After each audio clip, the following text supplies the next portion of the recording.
Hey guys, so here at How To College, we are all about giving you advice, tips, and tricks on how to be the best version of yourself and how to get the most out of your college experience.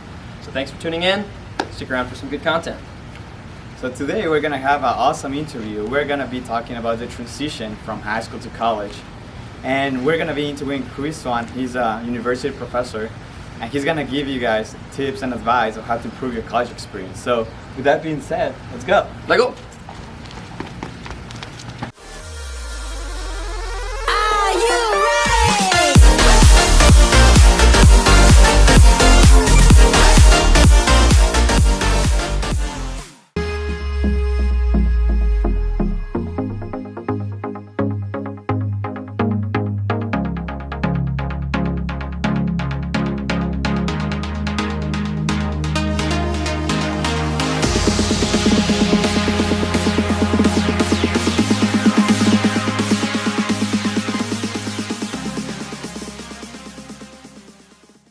Hey guys, welcome to How To College. I'm here with my friend Derek and Swan. He was one of my professors back in college, and I think he's gonna give you really good advice on the transitioning from high school to college. And I know that you're gonna have really good principles, not just on that experience, but your job experience, and that the people here are gonna be able to follow. And again, the intent here is that college students or high schoolers have a good idea of maybe like a good jump start of like what they should do and how they should prepare for college. Just tell us a little bit about like how was your experience, like what do you remember from high school to college, and what were you excited, what were you afraid of? Well, so I grew up in San Antonio, Texas. Yeah. So, and of course I went to Drury with you guys, I mean at different times, but leaving home and making that transition was huge for me. And going to a college, you know, most people go to college at a place that's much bigger than they went to for high school. Mm-hmm. For me, Drury was half the size of my high school. Okay. So it was actually kind of this reverse, you know, kind of dive into something that is much smaller. And I looked at bigger universities. I had looked at going to Texas A&M, Tulane, you know, and actually was ready to go to Tulane. But then I came to Drury, and I ultimately decided it was better to be a big fish in a little pond than a small fish in a big pond. Yeah. So that's why I made that transition. It was also really different too, going from San Antonio to Springfield, Missouri, going from a place that was very urban, you know, to some place that was really more rural. Yeah. I mean, I wouldn't call Springfield rural necessarily, but it is in a rural area. Comparatively, it is. And probably the scariest thing, and I'm sure most folks that are getting ready to go to college, it's the unknown. Because there's really nothing that you've done in your life that prepares you for what college is. There's no more dad, there's no more mom, there's no like old friends. It's completely new. Yeah.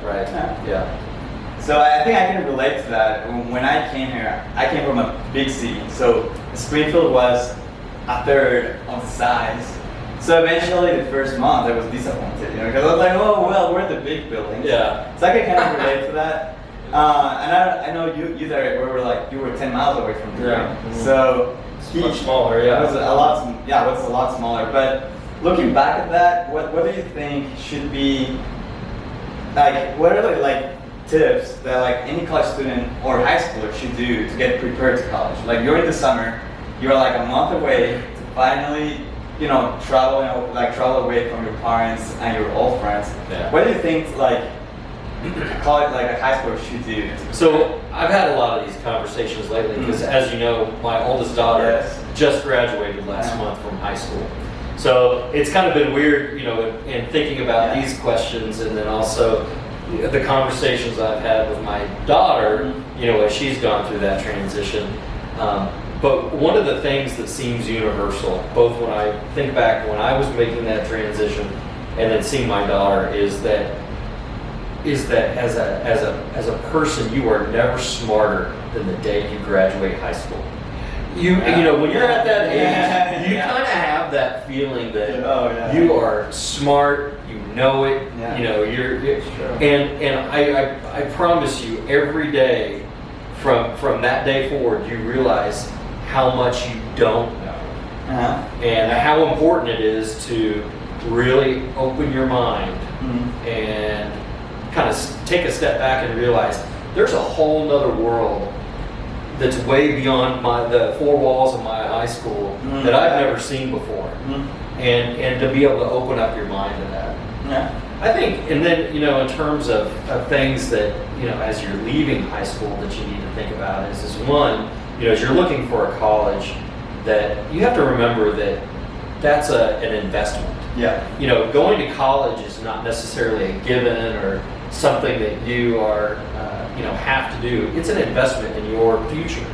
And so you have to be able to really think about, all right, if these are the things that I want to focus on or study, that, and these are the types of jobs that result in that the investment, the cost you pay is commensurate with your level of compensation coming out of it. Yeah. Exactly. You don't want to, go someplace and assume a lot of debt for education when you're not going to be making that much money in that career. And I'm not saying money's everything, but you just want to make sure that you have those. So the approach of the other things I kind of heard you saying, like communication. Do you think how important is communication? Like you were saying that you were talking to your daughter, you're having a lot of conversations. How important is that communication before you leave? Are you setting up rules, or are you saying like, hey?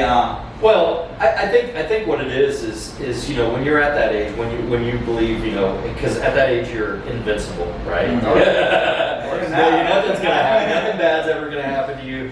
You don't have to worry about the adult stuff. You think you know it all. But I think it's at that point that you have to allow yourself, and it's hard to do at that age, to allow yourself to think, you know what, maybe my folks aren't that dumb. Maybe these people, that are adults, maybe I might be able to learn some things from them, get some cues, because working with your peers is important, but then also, adults who have been through it as well. Yeah. I think everyone's so excited to kind of go off on their own and not, be under their parents' wings anymore and kind of do their own thing. Right. Yeah, your parents definitely have more experience, so.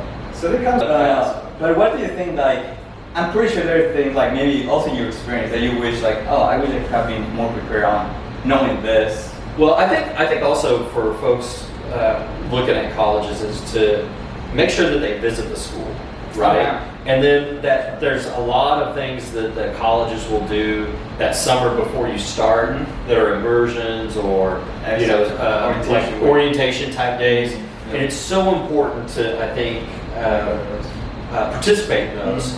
Take the time, spend the money, go there, do it, because you will meet people, you'll get more immersed in the culture, and then when you're showing up for that first day of college, that move-in day, the day, it's not the first day, right? It doesn't feel quite so stressful. Intimidating. Yeah, and then that way you can be more relaxed and focus on meeting people, finding that groove when you get there. So you're talking how important is to meet your professor. Like you already know you have like a schedule, right? Like you already know, okay, freshman year I already have these 3 classes. Do you think it's important to meet the professor beforehand? Maybe like try to send them an email, or do you think it's more important to just communicate with the orientation, the new freshman? Well, depending on where you go, the access to the professors will be different. If you go, smaller colleges and universities, it's a little easier just because it's a little more intimate. If you go to, say, the University of Missouri, the University of Texas, exactly. It's going to be a lot different because it's just a much bigger place, and it's going to be harder to kind of find those. But yeah, any opportunity I think you have to meet the professors, because they're people too. The better off you're going to be because you can understand where they're coming from and what their expectations are for you as a student.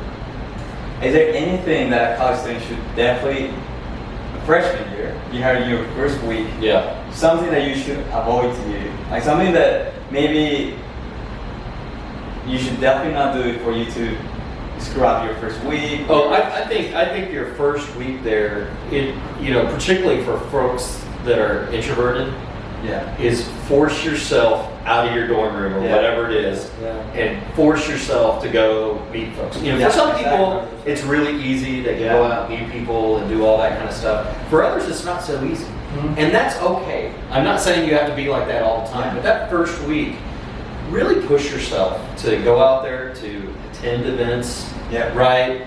To, when they have mixers or socials or whatever, go out there and force yourself to do it. Because, I mean, as you guys know, just coming out of college is, you make some of your best lifelong friends in those years.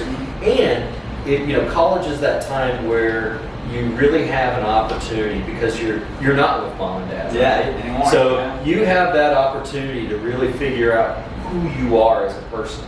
Yeah. So it's important to get out there and if whatever your interests are or whatever your passions are, really explore those. Go to those if it's a club, a club on campus or whatever. Just get engaged, because that helps you build your network, not only in college, your time in college, but after college. Yeah. Because some of those people are still friends of mine today, because... What was one of those groups that you joined when you were in college? That you will say, oh, this group changed my life, or this group where I met my best friend or my wife. Yeah. What are the groups that really changed your college experience? I think there were three, and this is one of the reasons why I decided to go to a small college, is because I knew it would be easier to get engaged into different organizations. But the three were, one was a fraternity. Now, fraternities are different from university to university, college to college, and have different reputations and all those sorts of things. Yeah. I get it. But for me, and at the university I went to, the Greek organizations were the ones that organized social events. Yeah. I mean, not just for themselves, but for the college. I mean, for everybody. Especially the first month. Yeah. Or they're the ones who did the community service on campus. They're the ones who really were active on campus. Yeah. And so for me, that's one of the reasons why I joined a fraternity. Not for the stereotypical reasons, but really for these are the folks that are doing stuff on campus. The other one was being really active in my major. I graduated with an architecture degree, and so really, it's intense. So you spend a lot of time with those people, but really getting in there, getting to know those people, know the architectural education, knowing the architectural profession, professionals outside of the university, local, people in the community. I think that's really important. So that's the second one. And the third one was I got involved in student government. Mostly because I thought, well, this is an opportunity to take a leadership role. This is an opportunity to, kind of do more for my university while I'm here. Make a difference. Yeah. And so those were the three things. And part of me is, because I'm naturally introverted, but it was just forcing myself to do those things because I was passionate about it. Yeah. And I know you had like a couple of questions regarding the transition from high school. Yeah. So I think you had some great advice for kind of as you're transitioning, from high school to college. One that's kind of coming to the top of my head right now is, college has already started. It's your first week of college, or your first month.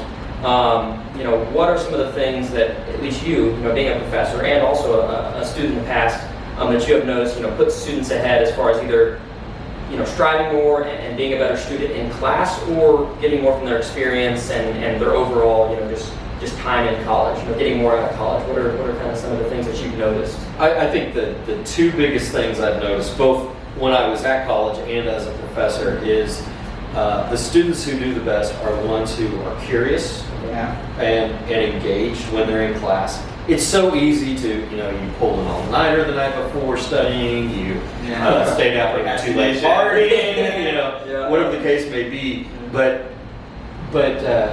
being engaged and curious about the subject matter you're learning about. Because that makes all the difference. I mean, even if it's not something you're super into, you got to take this class or whatever, but you've got to be engaged when you're there. Maybe make the most right? of it. Yeah, exactly.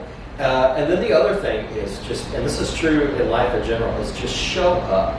I mean, it's so easy to skip class. Hey, I skip plenty of classes in my day, but the thing is really showing up and being there goes a long way in your success, I think, in college.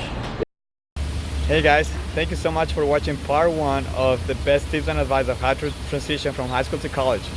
Stay tuned for part 2, guys, and be sure to follow us on social media. Links in the description. See you guys.